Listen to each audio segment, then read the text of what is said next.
Hello, everyone. Welcome to the MacKids Fall 2022 preview event. My name is Mary Van Aken, and I am the Director of School and Library Marketing at Macmillan Children's Publishing Group. Hi, everyone. I'm Kristen Luby, Senior Marketing Manager for the School and Library team. Thank you so much for joining us. Hi, I am Elise Villalobos. I'm the Marketing Coordinator on the MacKids School and Library team. So excited to be here with you today.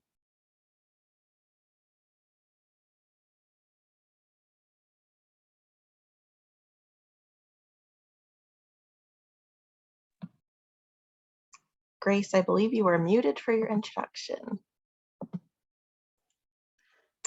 Hi, I'm Grace Tyler, and I am the School and Library Marketing Assistant, and I'm also excited to be here today. Great, thank you. We are so excited to give you an overview of our Fall 2022 list of titles, including picture books, chapter books, middle grade, young adult titles, and a handful of adult titles from all of our imprints at Macmillan Children's Publishing Group. Our imprints include Feiwel and Friends, Farrar, Straus, Giroux Books for Young Readers, Henry Holt Books for Young Readers, First Second, Roaring Brook Press, Neon Squid, and Odd Dot.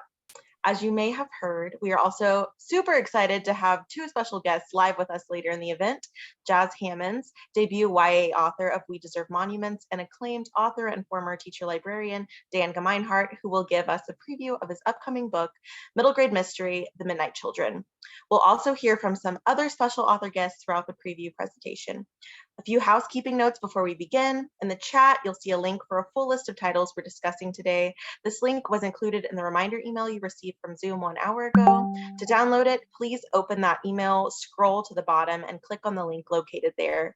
You can also download the title list by copying the URL on this screen into your web browser. In the digital review copy column for picture books and graphic novels, you can click through to read a digital review copy on issue. Please do not share these links as they are to be used for review purposes only. In the digital review copy column for middle grade and young adult titles, you'll find a link to request the book on NetGalley. As we only have 75 minutes to present, this is not our full list of titles, so please subscribe to our MacKids School and Library e-newsletter and follow us on @MacKidsSL to keep up to speed with all of our new and upcoming releases. If you are live tweeting today, please use the hashtag MacKidsPreview. And now for some technical details. The audience is in listen-only mode, but we welcome any questions you may have. On the bottom of your screen is a toolbar with a section for Q&A. If you have a question or need technical assistance, simply click Q&A and type your message into that box that appears. We will do our best to respond to all tech-related questions during the event. Booklist also offers closed captioning on all webinars. To enable or disable captions on your screen, please look for and click the live transcript icon on the toolbar. From there, you can select show or hide subtitles from the menu that appears. If you choose to enable subtitles, you can adjust the size of the captions at any time by selecting subtitle settings. Today's event will also be recorded, and the recording will be shared with you after the event. Finally, we expect all participants to maintain an atmosphere of respect and fairness. Anyone who violates this standard of behavior, including engaging in any form of harassment, may, at the discretion of the organizers, be immediately removed. And now, without further ado, I'm going to introduce our first special guest, MacKiesha Telfer. MacKiesha Telfer is an editor with Roaring Brook Press, where she has the pleasure of working on books for all ages across all genres, from award-winning picture books like We Are Water Protectors to a stunning young adult fiction debut like Jazz Hammond's We Deserve Monuments. Welcome, MacKiesha. We're so glad to have you. Please take it away. Thank you so much. Thank you all for joining us today. I am thrilled to chat with Jazz Hammonds and to introduce their magnificent debut. For those of you who are hearing about this book for the very first time, We Deserve Monuments is a contemporary YA about a teen girl named Avery who moves with her parents from DC to small town Bardell, Georgia, to live with her estranged, terminally ill grandmother. When she arrives, the tensions are high. There's lots of hostility because there is some long unresolved beef between her mother Zora and her grandmother Mama Letty. And the more Avery tries to dig into this family mystery, the more they push her away. So she turns to find friendship in some unexpected places with her very cute neighbor Simone and Simone's best friend Jade. Jade is a member of the most prominent family in town, and her mother's murder remains unsolved. as the three girls grow closer. Avery becomes more and more comfortable in this town, but starts to realize that there are some deeper, darker, and more insidious mysteries that Bardell holds. And digging deeper might mean disrupting the sort of last days that she has with Mama Letty as they all grow closer. So Jazz, welcome, welcome. Thank you. So excited to be here chatting with you. You know, again.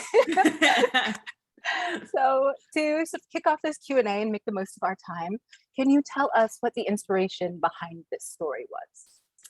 Absolutely. I always say We Deserve Monuments was created from a place of loneliness as I had just moved and I was feeling like far and disconnected from my family. Like I was on opposite coasts and I was just feeling really lonely. And so I wanted to write a story about a girl who was reconnecting with her family and discovering her family for the first time because I was feeling so disconnected from mine. But it also was born from a place of rage. I started writing this in November 2016. We all remember that time. And I had so much anger and frustration in me and I didn't know where to place it. I didn't know what to do with it. And so this story, there's this underlying simmering rage in parts of this story. And that's ultimately where it was from. So I was dealing with these threads of loneliness, anger, anxiety about the future. And, on top of all of that, I wanted to write a story about family and ultimately love, and specifically queer Black love. I just wanted to make sure that even though there's a lot going on in this story, I tried to pack a lot into it, that there's still some moments of tenderness and pause and elation, because that is ultimately what proved to be my salve in those times. Sort of piggybacking off of your mention of Black queerness, it comes through in this, budding relationship between Avery and Simone. And I think as a reader, as an editor, one thing that was really refreshing to me was that Avery is very, self-assured. She comes into this space, she knows she's queer, and is sort of like introducing people to that experience and that identity that she has. But it plays out there, but it also comes out in some unexpected ways in this manuscript that I really, really loved. Was it important to you to set this story about Black queer love in rural Georgia? Yeah, I think that it's important as I join the canon of queer YA in particular to add to the stories that are, in rural settings, in suburban settings, just to remind folks that queer people exist everywhere. It's not just in New York, San Francisco, DC. I wanted to tell a story where it's not like we have to escape this small town to experience joy. They're able to experience joy and, beautiful love and tenderness right where they are. And for me personally, I came of age in, Oklahoma, in suburban Virginia, and seeing a narrative where, somebody is able to come out and experience love in some place that's not necessarily like a queer mecca or a queer haven is just kind of that was really important to me when I was writing this. I like that. And I think like you've done such a great job of giving this story a sense of place. I've talked to you before about how much I love Sweetness Lane, which is the street that Mama Letty's house is on. The way you describe this hotel, the train station, I feel like there is just such a strong footprint when you're reading, and it really like grounds you in this story and these characters. Thank you. So you decided to put 3 generations of women in one household. Tell us a little bit about that and like why it was important in this era where previously we've seen a lot of parents more or less sort of like killed off or ushered off screen.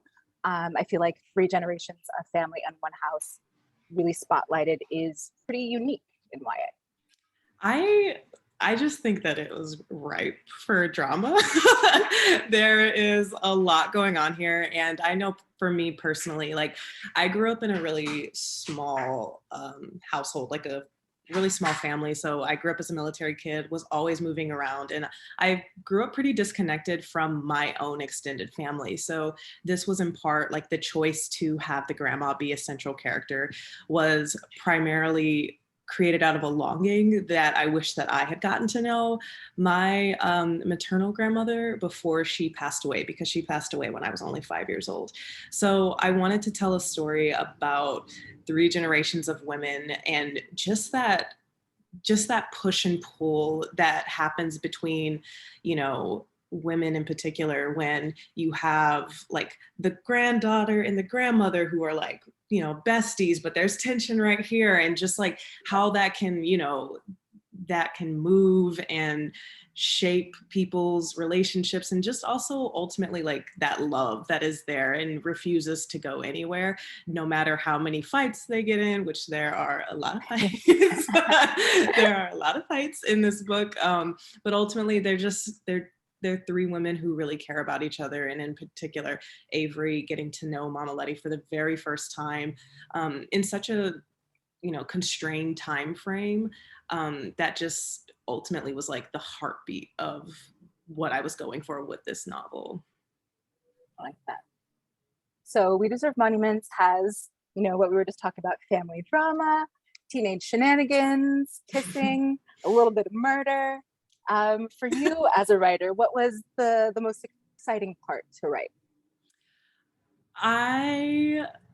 That's really hard. I love all the scenes where it's just Mama Letty and Avery together, because I just feel like there's something, I always love characters, whether in novels or movies, that are just so prickly on the outside, but you know, like there's something more going on underneath. And for me, that was like Mama Letty was just like, she's so hot and cold with Avery in particular. Like one moment she's like, okay, fine, I'll open up and tell you a little bit. And then she's like, nope, just kidding. So I really enjoyed writing that dynamic, but also the romance.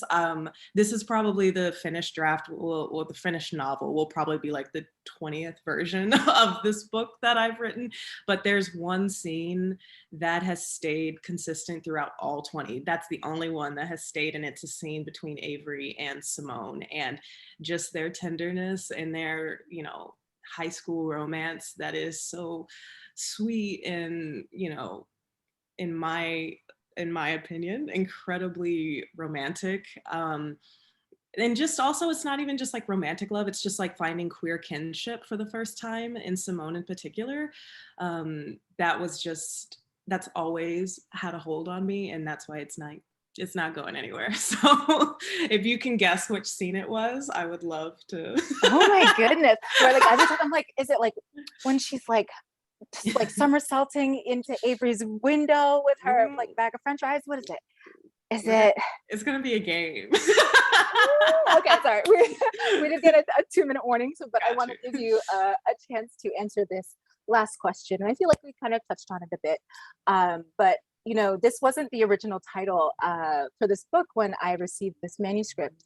And you said "We Deserve Monuments" to me, and I'm like, my mind is blown. This is fantastic, and I feel like it fit the story so well. And so, what does that title mean to you?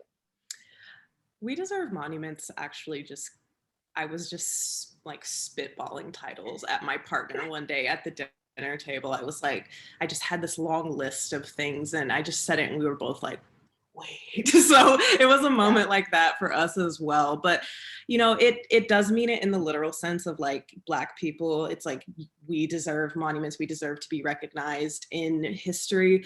And also I was kind of writing this where a lot of monuments of old racist white people were being torn down and coming down. So it's also a reminder that like, you know, Black people in particular, it's like, if you have to wait for, you know, a white supremacist country to give you your props, you're probably going to be waiting for a really long time. So it developed into something deeper than that, and that, you know, a statue can be torn down, but places that Black people have, inhabited, and, their souls, it's like they're not leaving. And so I was kind of playing more like with the ideas of specific places in Bardell, physical places where these are monuments, these are testaments to Black love, queer love, and just knowing that no matter what happens, like they're going to be here for the long haul, and just telling those stories as they go down through generations, and they're here to stay. So I love that. I love that. The idea of sort of like making your own flowers, growing your own flowers. Exactly. Precisely. See, that's why you're my editor. It's because Well, thank you so much. That was the last question. I won't hit you with any more lightning rounds like I did last time. So thank you so much for joining us and talking to this fantastic crowd. Of course. Thank you all for having me. And I'm so excited to hear about the rest of the books.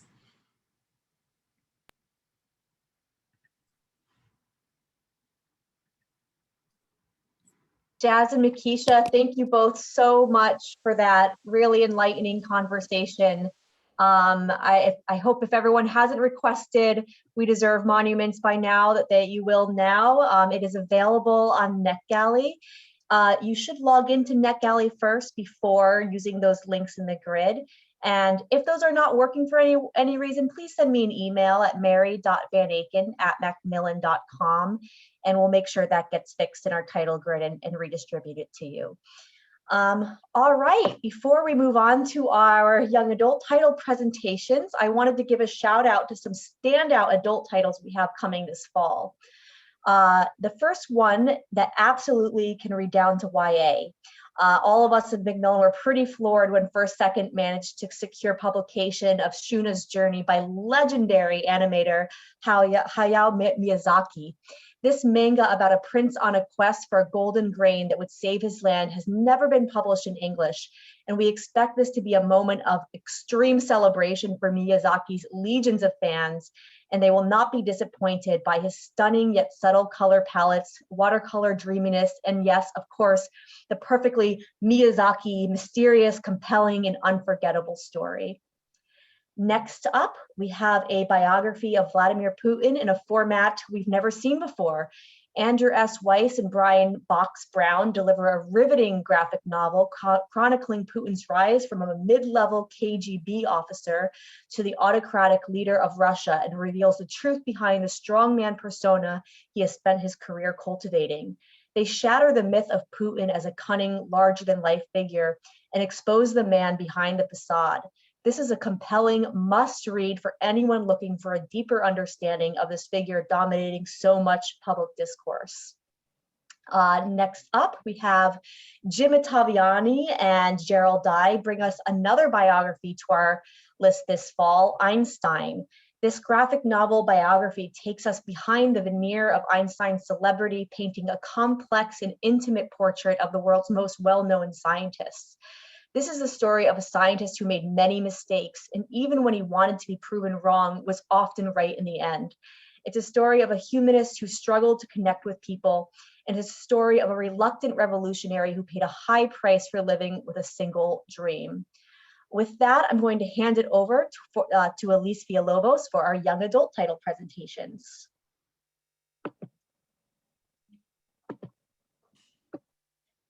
Thank you, Mary.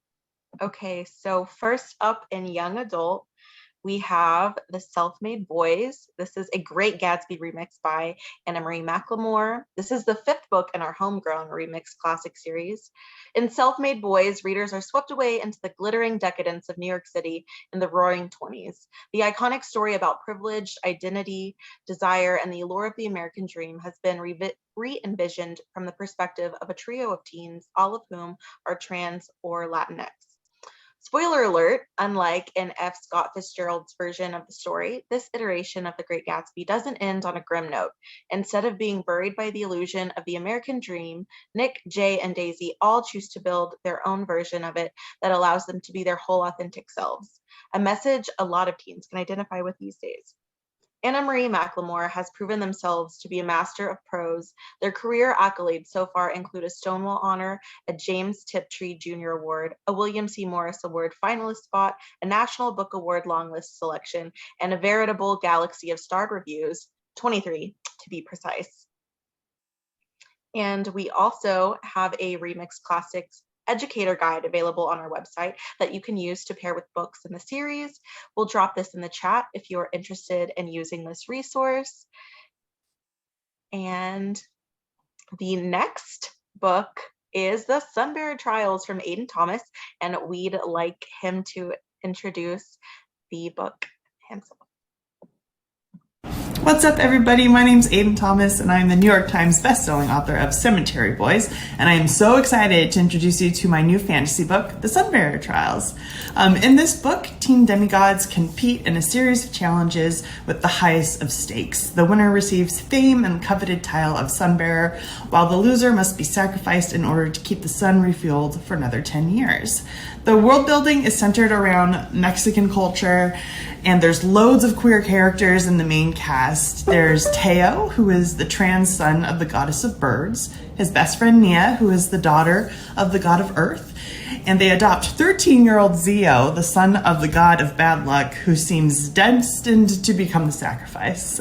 Teo, Nia, and Zio have to team up against the very powerful and experienced demigods, including Aurelio, who is a famous demigod, the son of the goddess of fire, and Teo's ex-best friend turned rival.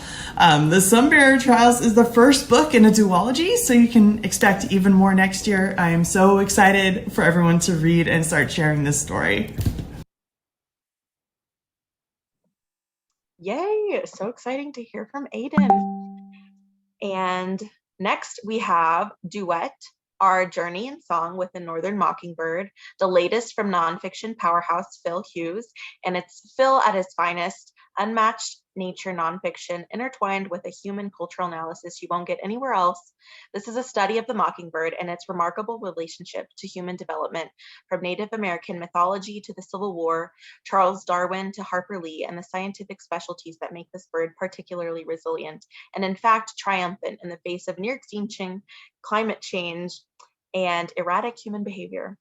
Phil gives name and voice to a number of folks, including notable women and people of color, that helped elevate the mockingbird to a cultural icon. And ultimately, Duet is a story of understanding ourselves through understanding this tiny but mighty little bird.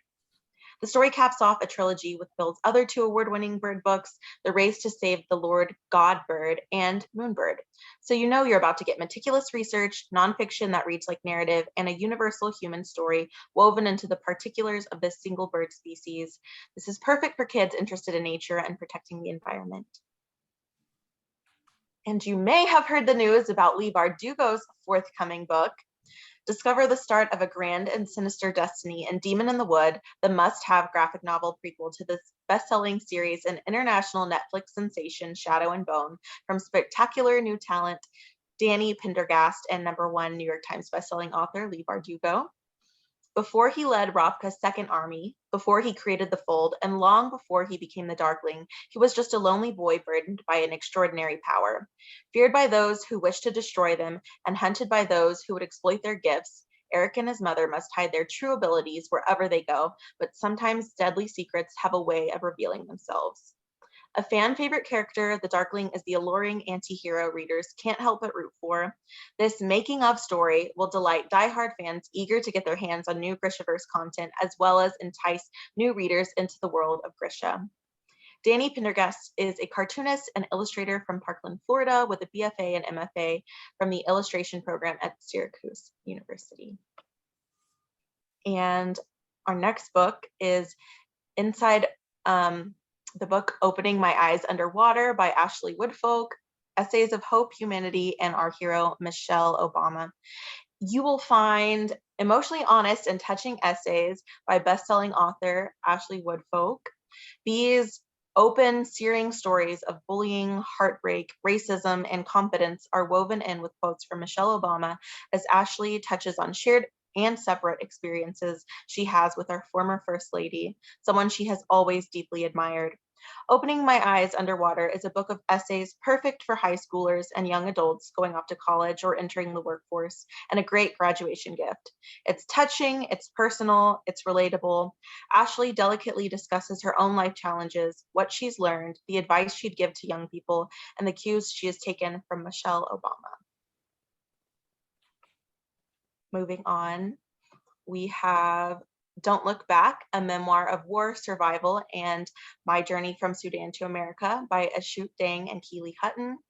Author Ashut Dang was the focus of an episode of the New York Times Daily Podcast on July 15th, 2020, just 2 years ago, about the COVID outbreak at the Smithfield meatpacking plant in Sioux City, South Dakota. Don't Look Back tells a harrowing and inspiring story showing both the ugliness and the beauty of humanity and the power of not giving up. After a deadly attack in South Sudan left 6-year-old Ashut Dang without a family, she lived in refugee camps for 10 years until a refugee relocation program gave her the opportunity to move to the United States. When asked why she should be given a chance to leave the camp, Ashut simply told the interviewer, "I want life." But the chance at starting a new life in a new country came with a different set of challenges, including the pandemic. At the end of the podcast, the reporter asked Ashut what was next for her, and she said she wanted to write her life story for young readers. When she was sick with COVID, she said she realized her 3 sons didn't know about her childhood in Sudan, what she had endured, what she had overcome. If she had died, she said they'd never know, and she wanted them to know. Ashut is a natural storyteller, but she is new to writing, so she co-authored her story with Keely Hutton, who became more than a co-author, but also a confidant and friend to Ashut. And next we have Crafting Change, Handmade Activism, Past and Present by Jessica Vitkus. Crafting Change is an informative and inspiring exploration of craftivism, the intersection of handicraft and activism, designed to encourage young creators while providing meaningful historical text. This is perfect for teens who love to craft, as well as teens who want to explore creative avenues for political involvement. Crafts and politics have a long history together. In 1965, students wore black armbands to school to protest the Vietnam War, a tradition that endures today as Parkland students wear black armbands and orange bracelets to protest school shootings. Author Jessica Vitkus has spent her adult life making award-winning documentaries about music, culture, and political issues for MTV News. Producer credits include The Daily Show with Jon Stewart, The President's Show, and many more. She's written craft stories and developed craft projects for Martha Stewart magazine and television, has worked as a writer-producer for MTV News, and she now is working for Stephen Colbert as a producer on The Colbert Show. So this is a fun book. Okay, next we have We Are the Scribes by Randy Pink. In this YA novel, Randy brilliantly weaves history with the present day as she tells the story of Ruth, a book-loving introvert in a family of activists. When Ruth's older sister is killed at a demonstration, Ruth believes she will never try to write again. And then she starts receiving mysterious letters sent by Harriet Jacobs, the author of the 1861 American classic, Incidents in the Life of a Slave Girl. We Are the Scribes alternates between Ruth's finding her own voice as a writer in the midst of revolution and Harriet Jacobs' harrowing journey as an enslaved girl and woman. Randy's books are life-changing and life-affirming. As Randy says in We Are the Scribes, she intends for readers to see that being a Black girl in America, whether in 1861 or 2022, means there is simply no way around the pain, and the only way for her characters to survive and thrive is to write their way through it. Randy Pink grew up in the South and attended a mostly white high school. She lives with her husband and their 2 rescue dogs in Birmingham, Alabama, where she works for a branch of National Public Radio. And Strike the Zither by Joan He. So instant New York Times and indie bestselling author Joan He is back with this epic YA fantasy about found family, rivals, and questions of identity. Strike the Zither is the first in a planned duology with elements of fantasy mixed into the suspense, and there are multiple twists that readers will love. It follows Zephyr, an orphan who serves as a strategist under a warlordess whose commitment to the Empress is double-edged. Her honor draws Zephyr to her cause, but it also jeopardizes their survival in a war where one must betray or be betrayed. When Zephyr is forced to infiltrate an enemy camp to follow Rin's followers from being slaughtered, she encounters the enigmatic Crow, an opposing strategist. But there are more enemies, and not all of them are human. Strike Visitor is perfect for fans of the Sky Hunter and Sands of Araria series, June Hur's The Silence of Bones, and Shelley Parker Chan's She Who Became the Sun. And House of Yesterday by Diba Zargarpur. So Diba is a Middle Eastern author, specifically Afghan Uzbek American. And House of Yesterday is a contemporary YA debut and breathtaking journey into the grief that lingers through generations of immigrant families and explores what it means to confront the ghosts of your past. Struggling to deal with the pain of her parents' impending divorce, 15-year-old Sarah is facing a world of unknowns and uncertainties. Unfortunately, the one person she could always lean on when things got hard, her beloved BB John, has become a mere echo of the grandmother she once was. And so Sarah retreats into the family business, hoping a summer working on her mom's latest home renovation project will provide a distraction from her fracturing world. But the house holds more than plaster and stone. It holds secrets that have her clinging desperately to the memory of her old life. Secrets that only her BB John could have untangled. Secrets Sarah is powerless to ignore as the dark truths of her family's history rise in ghostly apparitions. And with it, the realization that as much as she wants to hold on to her old life, nothing will ever be the same. Told in lush, sweeping prose, the story of secrets, summer, and family sacrifice will chill you to the bone as the house that wraps Sarah in the warmth of her past becomes the one she cannot escape. Diba is an editor at SNS, which features Muslim characters and stories, and she credits her love of literature across various languages to her immigrant parents, whose eerie tales haunted her well into the night. If given the choice, Diba would spend her days getting lost in spooky towns with nothing but a notebook. All right, some of our popular and best-selling continuing series are also coming out. We have Forest Fall, Cursed, and Morgan, as well as some other books that will be available on NetGalley, including Improve, Stolen Cities, and After Love. Thank you so much, Elise, for sharing all of those amazing young adult books. I am excited to share some of our upcoming must-read middle grade books with you today, beginning with Neon Squid. In case you missed it earlier this year, we launched a new nonfiction imprint. Neon Squid strongly believes that the best stories in the world are the real ones. So they've created beautifully illustrated books for kids ages 6 to 12 on a variety of nonfiction topics. Here's a quick look at Neon Squid's winter and spring releases, including books about ancient civilizations, historical sisters, how hospitals work, wildcats, bugs, sharks, and more. This fall, we have even more Neon Squid books coming, including 2 new books in the Young Zoologist series. This series of animal picture books aims to inspire the next generation of biologists and conservationists. The first 2 books in the series covered humpback whales and pandas, and this fall we'll have 2 new books on emperor penguins and African elephants. The stunning field guides in this series are all written by research scientists and animal conservation experts. They're packed with animal facts that support STEM curriculums, including simple science explanations of life cycles, food chains, and they also have a strong environmental message about what needs to be done to protect and preserve these animals and their habitats. We also have a new book in the A Day in the Life series, this time focusing on horses. Biology professor and horse owner Carly Ann York tells the story of wild horses in the style of a nature documentary, following mustangs, zebras, donkeys, and ponies over the course of one day.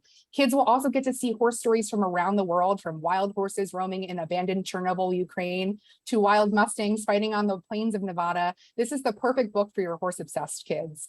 And next, we have a new companion to Tales of Ancient Worlds, which was released earlier this year. In Tales of Prehistoric Worlds, fossil expert and host of the popular YouTube show, PBS Eons, Kaylee Moore, invites kids to travel back to the land before time and discover real stories of intrepid paleontologists who made remarkable and groundbreaking discoveries. This book spotlights the women and men who changed our understanding of dinosaurs, and in turn inspires the next generation of dinosaur lovers to become future paleontologists. And finally, the Neon Squid book I'm personally most excited about, especially with all these gorgeous images being released by the James Webb Telescope this week. It's never been more clear how vast our universe is. And the truth is, many scientists not only believe that aliens exist, but that it's only a matter of time before we find them. Written by space expert Joel DeMorancy, an astrophysicist and space communicator, this book sorts facts from fiction to bring readers the real science behind the search for aliens. Kids will explore the physics of interstellar travel, discover what makes a planet habitable, and learn how to fly a helicopter on Mars. Where are aliens most likely to be hiding, and what really goes on at Area 51? This book has all the answers, well, some of the answers for all alien-obsessed kids and budding scientists. And that's just a really quick snapshot of the Neon Squid books, but I highly, highly encourage you to check out their books. They're such gorgeous illustrations, as you can see, incredibly detailed. There's just tons of details to pour over here, and packed with fact-filled nonfiction fun. But moving on to more middle grade books, first up is a man who needs no introduction. R.L. Stine has established himself as the master of horror for younger readers, and Stine Tinglers is a short story collection perfect for the legions of Goosebumps fans. Each of the 10 stories is introduced by Stine himself, giving this collection a personal touch that his readers will adore. And these stories are truly scary. This spooky cover is just a preview of the horrors inside, but they also have Stine's signature wry sense of humor and one-of-a-kind characters. This is the perfect Halloween read for middle grade horror fans, and there's more scares on the way. We have 2 more Stine Tinglers books coming from R.L. Stine. The second book is coming in fall 2023, and the third book in fall 2024. Next, I'm excited to introduce a new series, Hispanic Star, developed with Claudia Romo Edelman and the We Are All Human Foundation. This is an exciting new middle grade nonfiction series, perfect for fans of the Who Was and She Persisted series, focusing on important figures in Hispanic and Latin American history. Here you can see the first 4 books in this series, focusing on Celia Cruz, Roberto Clemente, Sylvia Rivera, and Selena Gomez, with more books to come. These books will be released simultaneously in both English and Spanish, as well as hardcover and paperback formats. As you can see, the paperback format is available for only $5.99, so this is available at a really friendly classroom price. And in September, readers will meet the first 2 Hispanic stars. National Book Award-winning author William Alexander writes about the Cuban-American queen of salsa, Celia Cruz, and Puerto Rican lawyer and children's author Sarah Echenique writes about Puerto Rican National Baseball Hall of Famer and Hispanic star Roberto Clemente. Each Hispanic star book will include black and white illustrations throughout to show key moments in each star's life, and these books are the perfect introduction to Hispanic and Latinx icons who will inspire young readers to dream big. Next up is one of our most highly anticipated and adorable fall books, Otter by Catherine Applegate. I mean, come on, this has got to be the cutest cover of 2022. And excitingly, this is a new novel in verse from Catherine, featuring illustrations by Charles Santoso. Otter spends her days off the coast of Central California, practicing her underwater acrobatics and spinning the quirky stories for which she's known. She's a fearless daredevil, curious to a fault, but when Otter comes face to face with a hungry great white shark, her life takes a dramatic turn, one that will challenge everything she believes about herself and about the humans who hope to save her. Inspired by the true story of a Monterey Bay aquarium program that pairs orphaned otter pups with their surrogate mothers, this poignant and humorous tale told in free verse examines bravery and healing through the eyes of one of nature's most beloved and charming animals. At its heart, this story has one message: Carpe diem. It's about remembering to celebrate tiny moments, small victories, and sweet unexpected gifts. How lucky we are to have yet another day to celebrate, which is very on brand for Catherine Applegate. And Catherine incorporates plenty of otter facts based on the research she did at Monterey Bay Aquarium in California. Fans of the one and only Ivan will love this new animal story that is sure to melt hearts. Next, I am so excited to introduce you to one of the most anticipated nonfiction books of the fall, Call Him Jack, the story of Jackie Robinson, Black freedom fighter, by Michael D. Long and Dr. Yohuru Williams, which just received its first star review from Kirkus. Yay! Their mission can be summed up beautifully in just the title of the book, Call Him Jack. While so many of us know him as Jackie Robinson, the barrier-breaking baseball player, his family and friends called him Jack. The IE at the end of his name was added by white sports commentators who wanted to make Jack Robinson more approachable and likable to a white audience. By stripping away this diminutive, Mike and Yohuru are demanding that readers remember Jack Robinson in his entirety. According to Martin Luther King Jr., Jack Robinson was a sit-inner before the sit-ins, a freedom rider before the freedom rides, and according to Hank Aaron, Robin was a leader of the Black Power movement before there was a Black Power movement. This is the history so often left out of biographies, and there couldn't be 2 better people to share it than Yohuru and Mike. Yohuru is the former chief historian of the Jackie Robinson Foundation, a distinguished university chair and professor of history, and a founding director of the Racial Justice Initiative at the University of St. Thomas. Mike Long is a sports reporter, and if you Google Jack or Jackie Robinson, you will almost certainly come across one of his articles. He is an expert in Jack Robinson. They both worked closely with the Jack Robinson estate on this must-read book. So I encourage you to share Jack's stories with young readers so they can know him as the legend he truly was, both for his skills on the baseball diamond and for his role in the civil rights movement. Next, Nowhere Better Than Here is Sarah Guillory's moving middle grade debut. This is a lush story about one determined girl's fight against the effects of climate change in her coastal town, which just also received its first review from Kirkus. Three things are sacred to 13-year-old Jillian Robichaud: the bayou sunsets, her grandmother Noni's stories, and her coastal Louisiana hometown of Bouton, which is quickly becoming overtaken by coastal erosion. When the worst flood in a century hits, Jillian and the rest of her community band together as only Bouton can. And while flooding is not uncommon in their town, this time the damage may simply be too great. After the local school is padlocked and the bridges in town are condemned, Jillian has no choice but to face the reality that she may be losing the only home she's ever had. But even when all hope seems lost, Jillian is determined to find a way to keep Bouton alive. She teams up with friends to create a three-part plan: a video and photographic oral history project to preserve the local memories of Bouton, a petition to save their school, and a service helping ecological groups plant marsh grass, which will help combat coastal erosion. This is an inspiring story about how young readers can make an impact on issues that might seem insurmountable to them, which I know applies to a lot of issues young readers are facing today.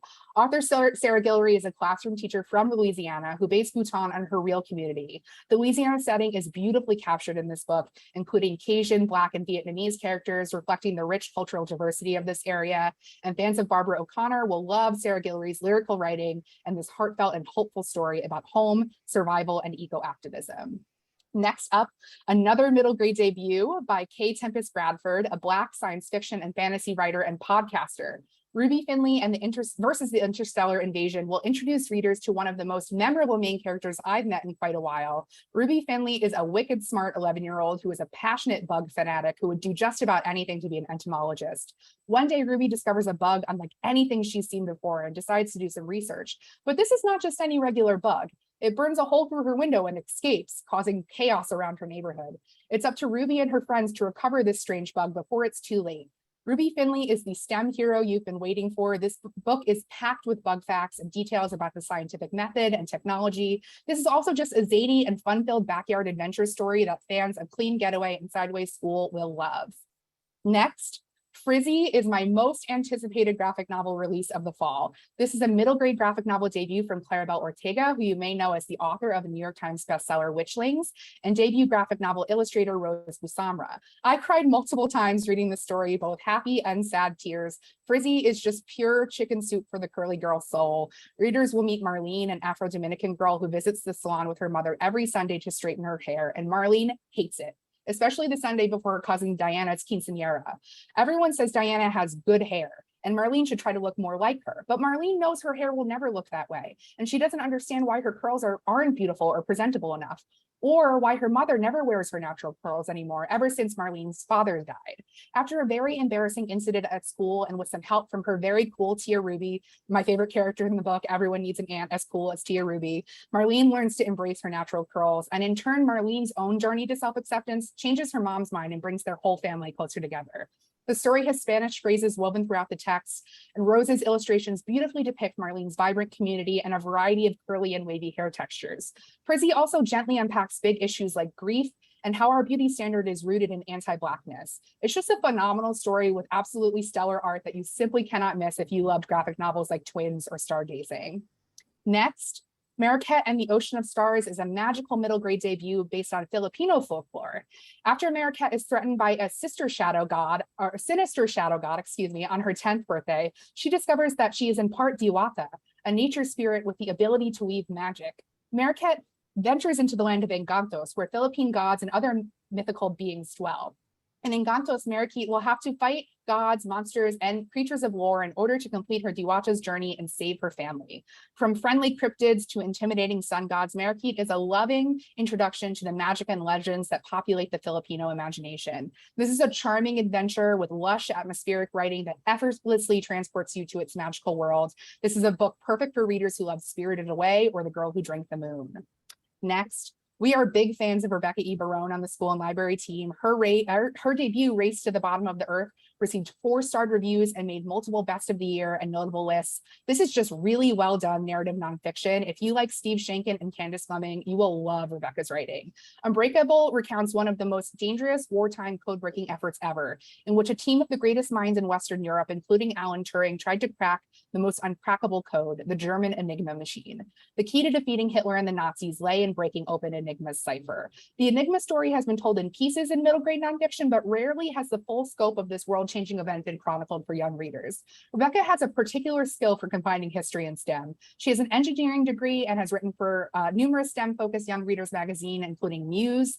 She uses her expertise to offer fascinating facts about secret codes and spycraft. This book also includes more than 60 interior photos, and the level of research she did is just mind-boggling, which includes interviews with the likes of Alan Turing's nephew. I hope you have a chance to read this page-turning, edge-of-your-seat tale. It's truly unputdownable. And next, Newbery medalist Tae Keller is back with a new middle grade fantasy, MIHI Ever After. And here to introduce MIHI is Tae Keller herself. Hello, teachers and librarians. I am so excited to share MIHI Ever After with you. This series is a little bit different from my previous books because instead of writing for my middle school self, I wrote this book for the kid I was at 8. The kid who wanted and needed to believe in magic. So it has everything that I would have loved at the time. It has fractured fairy tales and nearsighted mice and wannabe princesses and even some zombie-fied ladies in waiting. It is a book that I've toyed with writing for many years, but that I turned to wholeheartedly in 2020, when I desperately needed some escapism and whimsy and fun. And I hope that it brings some of that fun to kids today. I hope that it helps them believe in magic. Not only the fantasy kind, but more importantly, the everyday magic of friendship and courage and discovering who you are. And I also hope that this book helps them understand their reality, that the fantasy elements help them understand their world and guide them to make it a little bit better. So thank you so much for reading and sharing, and I am so excited for you to meet MIHI and her friends. Thank you so much, Tae. And before I wrap things up here, we have one more very special middle grade book to share with you. Dan Gemeinhardt is our closing speaker today, and we'll introduce his new book, The Midnight Children, after we talk about some picture books. So please stay tuned until the end to hear from Dan. You won't want to miss this. He'll be in conversation with his editor, Brian Geffen. Finally, for middle grade, many of our popular and best-selling series continue this fall, including Jasmine Taguchi, Fart Quest, True Rescue, Calpurnia Tate Girl Detective, and The Monsters of Brookhaven. We also have 2 new graphic novels in the Early Reader Investigator series, as well as history comics. This book focuses on the Transcontinental Railroad. And if you're looking for to preview even more middle grade releases, we have more books available to request on NetGalley. The title information for these books is included in the grid we shared with you all. And that's all the time I have today. Again, stay tuned for Dan Gemeinhardt at the end. And with that, I'll pass the mic over to Mary to talk about some of our picture books. Thank you, Kristen. I thoroughly enjoyed your presentations. Okay, over to picture books before our final special guest. The first book we are presenting today is Until Someone Listens. In 2020, during the Democratic National Convention, at just 8 years old, Estela Juarez shared her story with the nation. Her mother came to the US in 1998 at the age of 18 to forge a new life for herself. In August 2018, after trying absolutely everything she could do to stay in the country legally, Estela's mom was forced by US immigration to return to Mexico. Until Someone Listens, written by Estela, now 12, shares the story of the direct impact of US immigration policy on children in a child's own words.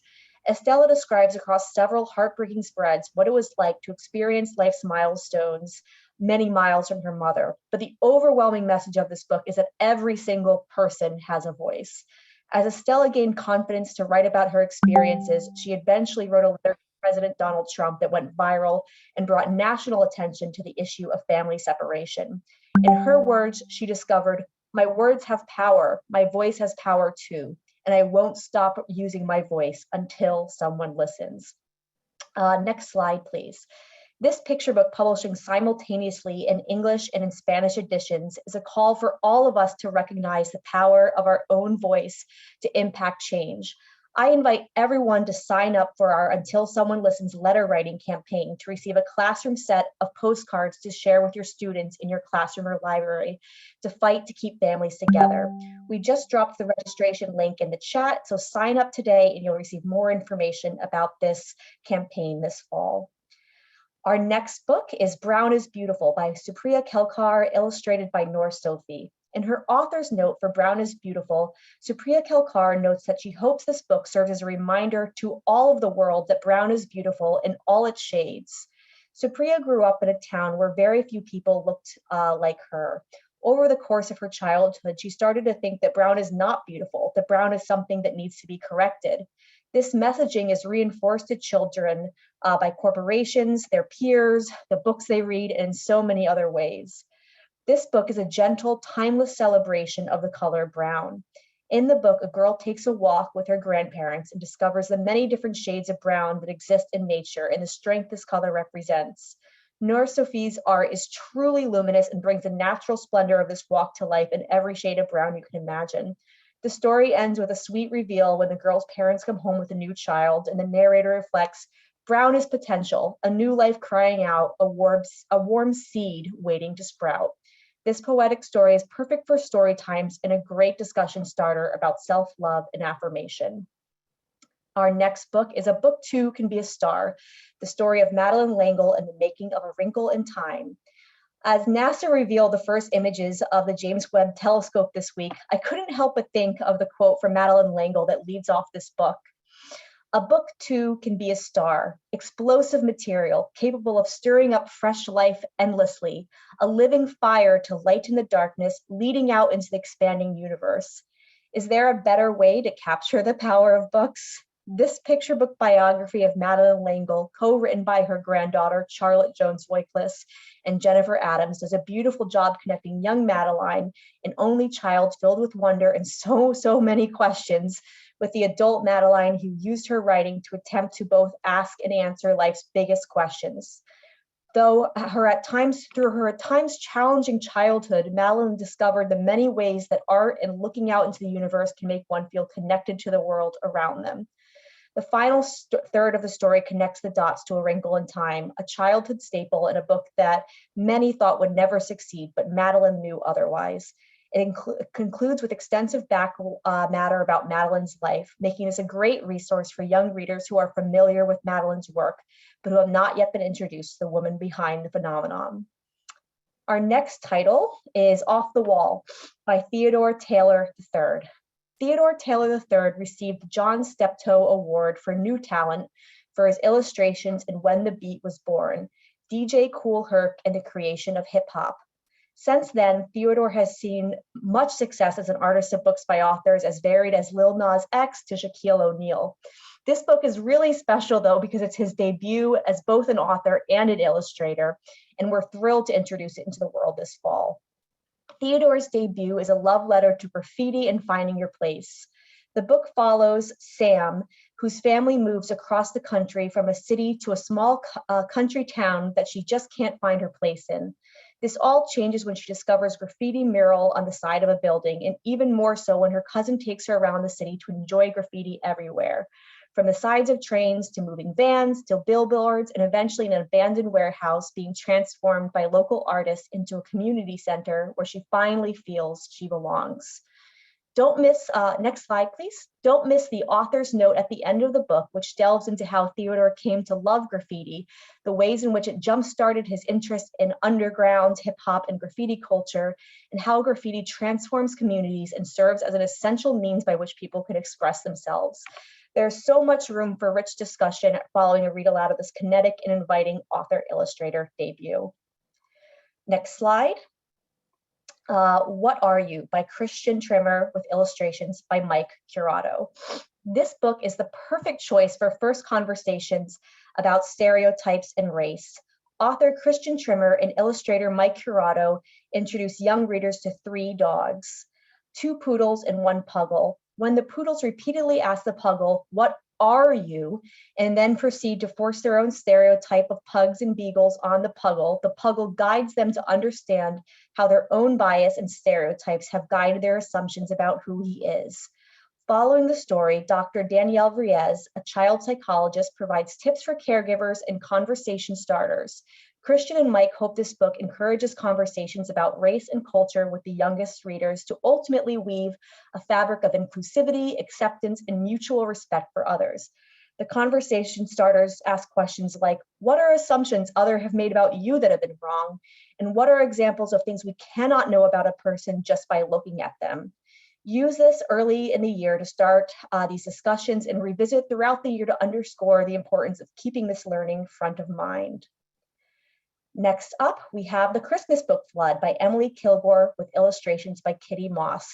It may feel way too early to talk about Christmas, but I'm really excited to introduce you to The Christmas Book Flood, a holiday book about holding loved ones close and inspiring new traditions. In the days leading up to Christmas Eve, townspeople eagerly search for the perfect books to read to gift their loved ones. And when Christmas Eve arrives, family and friends snuggle up by the fire together with chocolate to eat and read books. How perfect does that sound? Well, it is real. The Christmas Book Flood tradition started in Iceland during World War II, but it's picked up modern steam all over the world. NPR did a write-up about it and called this tradition simply universal. And in our research, we were so thrilled to see that public libraries from Princeton, New Jersey to Portland, Oregon have picked up the tradition through patron programs. We'd love to see this book help establish a new book-centered holiday tradition in communities and families. And the read absolutely delivers. Emily Kilgore's writing feels sparkly and classic, and Kitty Moss's art turns this text into a picture-perfect Christmas card. Whatever the world might look like in the years ahead, I know I want the Christmas Book Flood to be part of the holiday season and to bring it to kids and their families at libraries, bookstores, and homes around the world. Our next title is A Song for the Unsung. Bayard Rustin, the man behind the 1963 March on Washington, by the Carole Boston Weatherford and Rob Sanders, with illustrations by Byron McCrae. And to introduce this book, we have a short conversation with Carole and Rob. Next slide, please.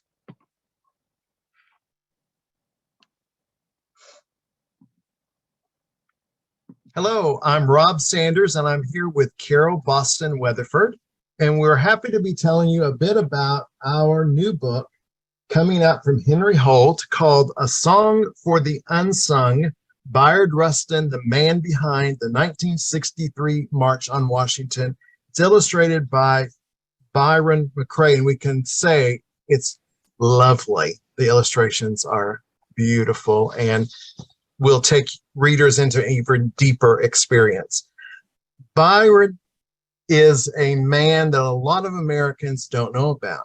Bayard is an African-American and gay man who was pivotal in the civil rights movement and was the man, as the subtitle said, who planned the 1963 March on Washington, where Dr. King delivered his I Have a Dream speech.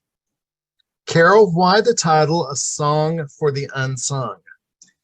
Music played a huge part in Bayard's life from childhood. And when he was in college, he toured with a singing group, a college, campus singing group. So, and he actually did some recordings. So we have interwoven African-American spirituals and protest songs, at least the titles of those songs, into the text as kind of like signposts along Bayard's journey through life, and also through his endeavor to organize the March on Washington. This book holds a special place in my heart because the March on Washington was actually one of the first news events that I can remember as a child. I can remember watching it on television, and just the 250,000 people who attended, and now we find out that Bayard Rustin was the man behind the march.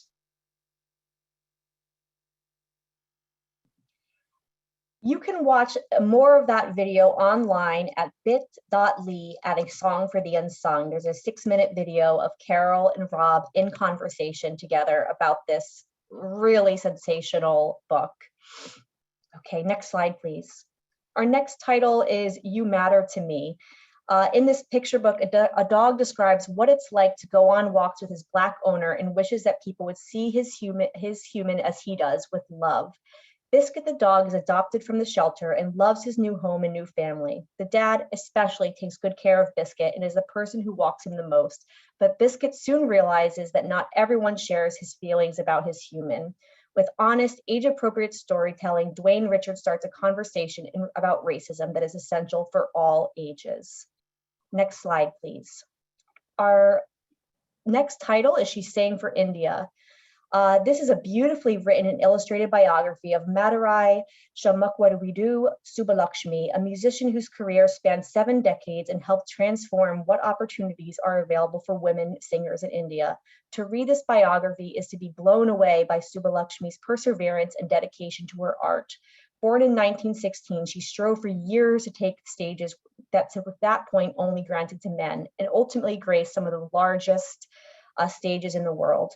But what's remarkable about this biography is the way it charts Subbalakshmi's career against the history of India during her long career. Back matter includes an author's note from Suma Subramaniam, a timeline of Subbalakshmi's life, and a glossary about with more information about Carnatic music.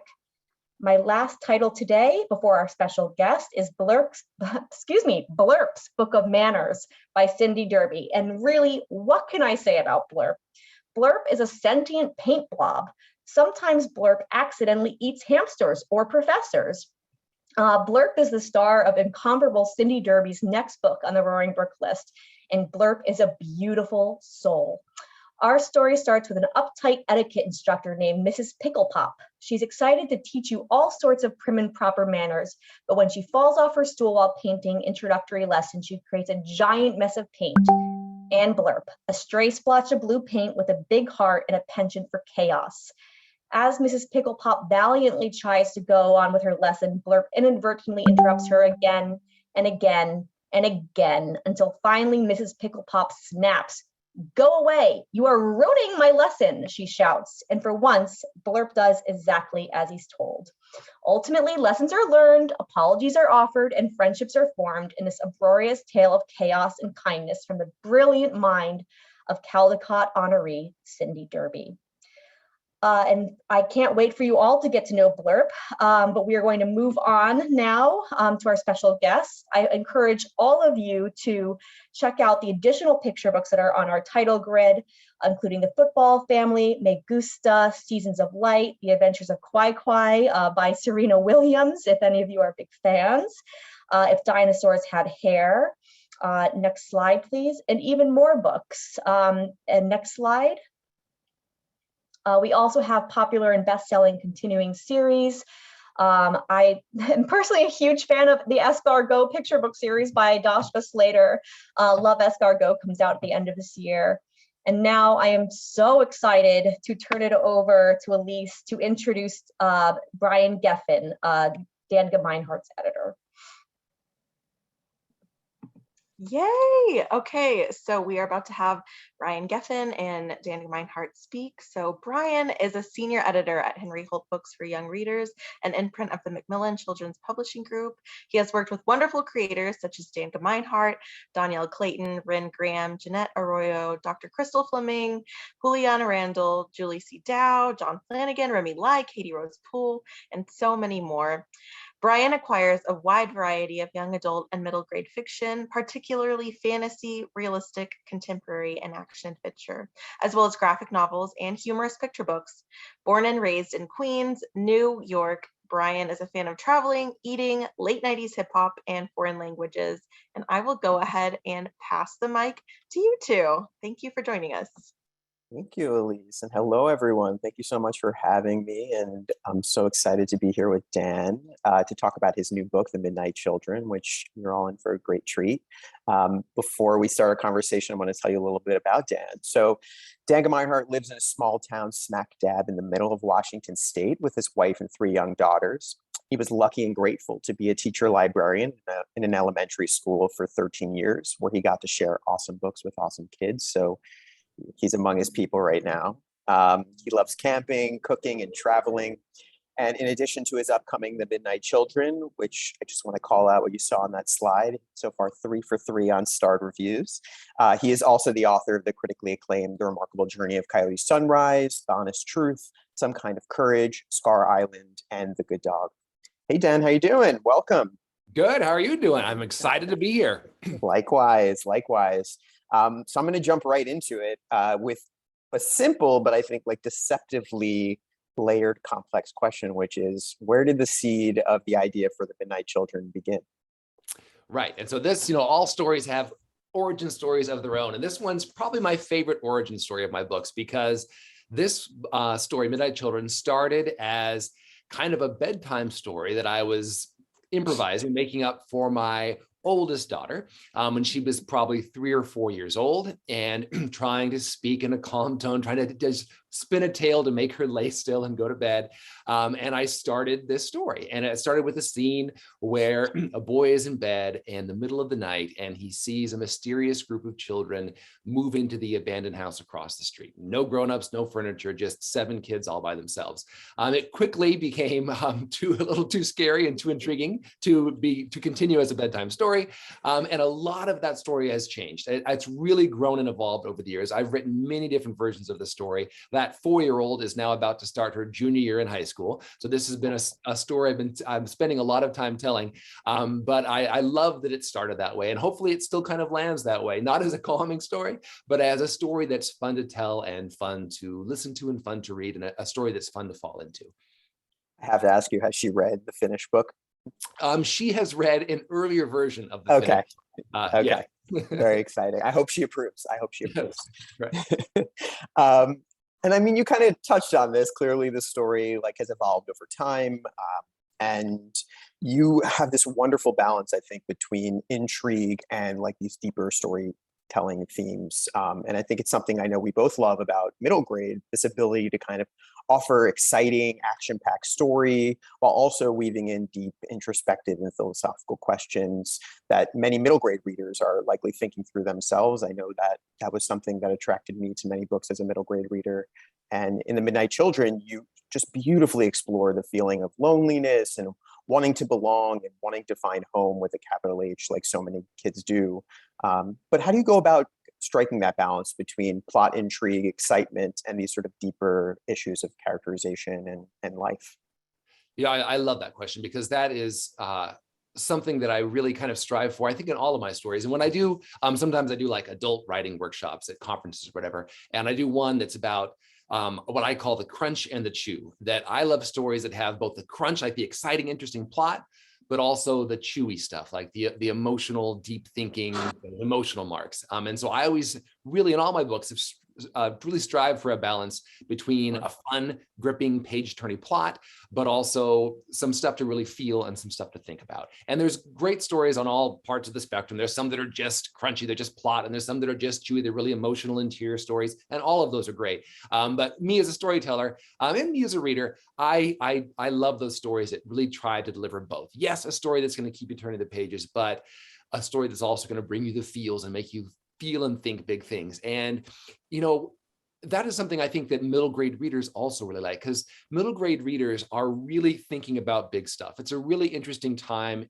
in a person's life when they're leaving their childhood behind, but not yet entirely. They're becoming the person they're going to become, but not yet entirely. They're deciding who they're going to be and who they're not going to be. And they're having their first interactions with a lot of stuff. It could be romance, although that's not a part of my books, but death. And maybe they've seen a grandparent die, they've lost a pet. They're seeing conflicts with friends and conflicts in school. And so they're ready to, and divorce and all those kinds of family tragedies. And so they're really dealing with big stuff, and they're really ready to start thinking about it, talking about it. And so putting that stuff in a story, I think it goes together, that I like having that emotional stuff, but also that really adds to it, hopefully being a page turner. It's not a distraction from the plot. If you're feeling those big things and you're really emotionally invested, then you're also more into the plot. And so I think the crunch and the chew really goes together. And it's something that I really try to get into my stories. I'm going to have to borrow the crunch and the chew from you. I really like that sort of way of framing things. And I think you're so right. The way kids are dealing with first experiences of grief, of finding themselves, identity, all of these things. I think it's so important to have fiction out there that they can see themselves in and explore these issues in a safe, sort of accessible way.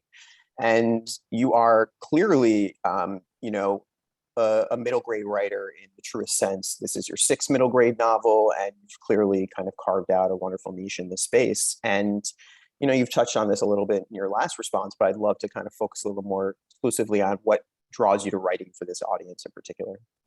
I really got into writing middle grade from my experience being a teacher librarian, an elementary school teacher librarian, which is a job I hadn't anticipated. I thought I was going to be like a high school teacher, and my writing dream, I thought I was going to write grown-up stuff, and I tried for a while to write grown-up stuff, but then I got a job as an elementary librarian. And so I thought, okay, I've got to read these books so I can do my job and, you know, hand sell them to kids and get kids excited about it. And I had not read middle grade books since I had been a middle grade reader. And I was blown away by the depth and the richness and the beauty and the fun of middle grade literature. The books are so great. And like I said, they deal with all the same big, heavy stuff as grown-up stuff, but in a way that I think is just so much more approachable and more fun and more engaging. And then I just became a huge fan of middle grade literature. And I said, this is what I want to write. I want to write for this age audience. And I want to write these kinds of stories because I just kind of fell in love with the genre, I guess. It's not really a genre. I fell in love with middle grade literature. I think many of us have. It's a wonderful thing. And so, you know, to shift gears and kind of hone in a little bit more to tell the audience about kind of the Midnight Children specifically, and also to kind of make you redon your teacher librarian hat that hopefully hasn't gone too rusty. I'm wondering if you know, if you were book talking the Midnight Children to a kid coming into a library, how would you get them excited about it? Well, do hats get rusty? Is a metal hat that I need a better metaphor, Dan. That's why I edit and I let you write. You know? You know, I always struggle with this, which is funny because I worked for 13 years selling books, but my own books, I always have a hard time because if you say good things, it sounds braggy, and I also have this whole project in my mind, so it's hard to give those little pitches. But I'll give it a shot. You know, I would start with that opening chapter, which I think hopefully is an intriguing premise for young people. 7 kids by themselves, no grown-ups on their own. Why are they like that? Why do they live that way? How is our main character interact with them? What's going on here? But I would tell them, like, if they were a reader who's read my other books, that I think this story is, of all my books, the most. I think it's the most scary. I think it's the most mysterious. I think it's the most intriguing. It's the most magical. There is some light magic in this story, but it plays an important part of the story. And so I always try to appeal to kids on several different levels. If you like this, if you like that, if you like this. So if you like magical stories, mysterious stories, scary stories, intriguing stories, I think this is the most of my books. And hopefully that would hook them, because no matter what kind of reader you are, also it's got big stuff with family and friendship and belonging and identity. So it also has all that chewy stuff as well. And I guess I would probably try to take that kind of angle to get a kid into it. At the risk of sounding cheesy, I was immediately hooked by the 7 kids coming out of a van in the middle of the night without any adults. I think that would have been more than enough to get me intrigued as a kid. So I want to sort of try to see if I can ask 2 more questions, but I maybe only have time for 1. So I'm going to start with what's potentially the last question. And if we have time for another, I'll ask that. But when a young reader finishes the final page of The Midnight Children, what do you hope they'll take away from the story? You know, my number one goal as a writer, I don't start out with a theme in mind or a lesson in mind. As someone who worked with young readers, especially reluctant readers, most of my students were reluctant readers. It was a challenging school full of awesome kids, a lot of whom didn't like reading or didn't think they liked reading, and my job is to get them into it. My number one goal is always just to make it a great story. And so I hope they put it down and say, wow, that was a great story. I couldn't wait to get to the ending. I couldn't wait to see what happened. And they just enjoyed the ride. Now, along the way, that crunchy chewy, hopefully they really thought about some stuff, thought about themselves as friends, thought about what a family is, thought about belonging, thought about things like who can be a hero and how they could be a hero, even if they're shy, even if they're quiet. So hopefully they've got lots of thoughts in their heads. But at the end of the day, I really hope it is a story that kids just love to read and have a fun time reading. I hope the same. And I think that they're certainly in store for a wonderful read. I don't know, Elise, tell me if I need to get off, if we're out of time. If not, I'll ask Dan one more question. You tell me. I think we have time for one more question. Okay. We're probably all curious. I want to ask because I adore the protagonist of the Midnight Children, Ravani. He is shy, he is vulnerable and lonely, and yet without giving too much away, you know, he finds courage and begins to open up and hone his inner power over the course of the novel. You know, he has this reluctant yet unrelenting inner flame in him, and so I wondered what inspired his coming to life on the page, Dan. Nice. Yeah, Ravani and his personality really is the closest I've come, and it's not at all autobiographical, but it's the closest I've come. As a kid, I was super shy. I was very, very quiet, very insecure. As a kid, my family moved around a ton, so I was always the new kid. And so like fitting in was hard and belonging was hard. I didn't have those long friendships other kids had. I was often bullied. And I mean, obviously I'm fine. I don't have some terrible origin story. I'm doing just fine. I couldn't be happier. But I was a lot like Ravani, or Ravani is a lot like me. But also like where I am now, I feel very happy and I feel very grateful for everything that I've got. And so I was also looking at who I was then, but also who I am now. And that's what you're talking about with Ravani's journey, is realizing even if other people have treated you badly, even if you've struggled, we've all got a hero inside us, and we've all got more strength than we might realize. And we just need to believe in ourselves and or have someone believe in us and the situation that we can rise to become the best version of ourselves. Doesn't mean you have to become loud and become some outrageous hero, but your quiet self, no matter what your past is, your struggles are, you have a hero inside you too, that you can become your own kind of hero. And so that's where shy little, but you know, hopefully good-hearted and strong-willed Ravani came from. I love that. I think it's a great note to end on. We all have a hero inside us. Now I wish that was a tagline of the book. Now I'm thinking, but anyway, it's a great tagline. Oh my goodness. It is a great tagline. Well, thank you so much, Dan and Brian. And thank you to everyone who came and joined us today. We are going to pass it off to Booklist in just a second, but I wanted to send you all a warm thank you from the MacKids School and Library team. And we hope you will stay tuned from a note from Booklist. Thanks, everyone. Thank you, Elise, and thank you so much to our special guests today, Tae, Carole, Rob, Aiden, Jazz, Dan, our fantastic editor guests, Makisha and Brian, and of course, the fantabulous MacKids School and Library team. Tomorrow, all attendees will receive an email containing links to today's slide presentation, video recording, title list, and a certificate of completion. For more about Booklist webinars, be sure to visit booklistonline.com/webinars, where you can view archives of past webinars and register for upcoming ones like those you see here. Next slide. July is Read Graphic Month here at Booklist, and this year is bigger than ever. Check out the Booklist blog to enter our sweepstakes, register for our graphic novel webinars, including a presentation discussing comics and censorship with the ALA Graphic Novels and Comics Roundtable Committee.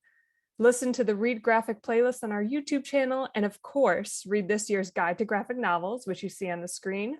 It is currently free, open to all, and is focusing on all things manga. Have you heard Booklist Reader, our new magazine that offers reading recommendations to patrons of all ages, is coming to print this January. Go to Booklist Reader in print to find out how you can order copies in bulk for your library. And if you already have a subscription, you can share the latest issue now. Visit our website for more details. And don't forget that Booklist, Booklinks, and Booklist Reader recently joined the Overdrive Magazines program in partnership with Zinio and are available for your patrons to read in Libby. Now you can share Booklist love with everyone connected to your school district, library system, or higher learning institution. Booklist Online Unlimited offers just that, unlimited simultaneous access to 30 years worth of review and article archives, plus digital editions of Booklist, Booklinks, Booklist Guide to Graphic Novels and Libraries, and Booklist Reader. For pricing and other questions, visit booklistonline.com/subscribe. Thank you all so much for joining us for today's webinar. One more huge thank you to our special guests, our panelists, and to our sponsor, the MacKids School and Library team. This concludes today's webinar. See you next time.